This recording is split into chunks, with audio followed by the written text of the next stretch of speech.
ప్రస్తుతం క్షతగాత్రులకు హాస్పిటల్లో చికిత్స అందిస్తున్నారు. ఇక శిథిలాల కింద అయితే ఎవరూ లేరు అని నిర్ధారించుకున్నారు సహాయక చర్యల్లో పాల్గొన్న సహాయక బృందాలు. ప్రస్తుతం రెస్క్యూ ఆపరేషన్ ఆగింది, కానీ 8 మంది ఈ ప్రమాదంలో చనిపోయారు. అయితే అది గోడలాగా అనిపించడం లేదు, ఆ టెంట్లకి సపోర్టింగ్ వాల్గా ఆ రాళ్ల మీద ఒకదాని మీద ఒకటి పేర్చినట్లుగా మనకు ఆ దృశ్యాలు చూస్తే అర్థమవుతోంది. ఒక్కసారిగా పెద్ద ఎత్తున ఈదురుగాలులు వీయటంతో టెంట్ల మీద షెడ్డులే ఎగిరిపోయాయంటే మీరు అర్థం చేసుకోవచ్చు. అంత పెద్ద ఎత్తున ఈదురుగాలులు వీచాయి. కుండపోత వానకి రాయల మీద రాయలు పేర్చినట్టుగా కనిపించిన ఆ గోడ ఒక్కసారిగా కూలింది. ఆ కూలిన ప్రమాదంలోనే 8 మంది చనిపోయారు. క్షతగాత్రులకి మాత్రం ప్రస్తుతం హాస్పిటల్స్లో చికిత్స కొనసాగుతోంది. మెరుగైన వైద్యం అందించాలని ప్రభుత్వం నుండి ఇప్పటికే ఆదేశాలు అందాయి. వారందరికీ ప్రాణాపాయం ఏమీ లేదు, వాళ్ళు క్షేమంగానే ఉన్నారు అని డాక్టర్లు చెప్తున్నారు. చాలా అందరూ కూడా ఎన్డీఆర్ఎఫ్ టీం వచ్చారు, ఎన్డీఆర్ఎఫ్ టీం వస్తున్నారండి. ఎస్డీఆర్ఎఫ్ టీం వచ్చారు, ఫైర్ డిపార్ట్మెంట్ వాళ్ళు ఉన్నారు, పోలీస్ డిపార్ట్మెంట్ వాళ్ళు ఉన్నారు, రెస్క్యూ చేస్తున్నారు. దయచేసి అందరూ కూడా సహకరించండి ప్లీజ్.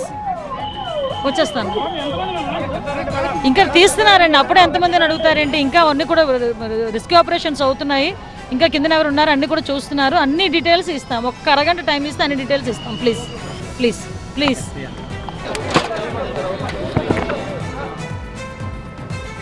విశాఖ సింహాచలం చందనోత్సవంలో అపశృతి చోటు చేసుకుంది. భారీ వర్షానికి ఆ టెంట్లకి సపోర్టింగ్గా ఏదైతే ఒక రాయి మీద ఒక రాయి పేర్చి ఒక సపోర్టింగ్ వాల్ లాగా పెట్టారో, ఈదురు గాలులు అలాగే కుండపోత వానకి రాళ్లంతా కూడా ఒక్కసారిగా మీద పడి 8 మంది భక్తులు చనిపోయారు. మరికొంతమందికి గాయాలయ్యాయి. క్షతగాత్రులను వెంటనే హాస్పిటల్ తరలించే ప్రస్తుతం చికిత్స కొనసాగుతోంది. వాళ్ళకి ఎలాంటి ప్రమాదం లేదు అని చెప్తున్నారు.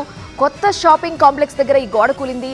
300 రూపాయల క్యూ లైన్లో మెట్లెక్కుతూ ఉండగా ఈ గోడ ఒక్కసారిగా కూలిపోయింది. దాని కింద పడే భక్తులు చనిపోయారు. సో ప్రస్తుతం అయితే వాళ్ళందరికీ కూడా చికిత్స కొనసాగుతోంది. 3 గంటలకే భక్తులంతా కూడా అక్కడికి చేరుకున్నారు. 300 రూపాయల క్యూ లైన్ ఉంది, అది ఈ గోడ పక్క నుంచి వెళుతుంది అన్నట్టుగా తెలుస్తోంది. కిక్కిరిసిపోయాయి 3 గంటలకే, తెల్లవారుజామున 3 గంటలకే క్యూ లైన్లు కిక్కిరిసిపోయాయి. కానీ భారీ వర్షం ఉన్నట్టుండి పడింది, గోడ కూలింది. ఎగ్జాక్ట్గా 3:30కి ఈ ప్రమాదం జరిగినట్టుగా తెలుస్తోంది. వెంటనే సహాయక బృందాలు కూడా వెళ్ళి సహాయక చర్యలు ప్రారంభించాయి. క్షతగాత్రులను ఇమ్మీడియట్గా హాస్పిటల్ తరలించారు, కానీ 8 మంది చనిపోయారు.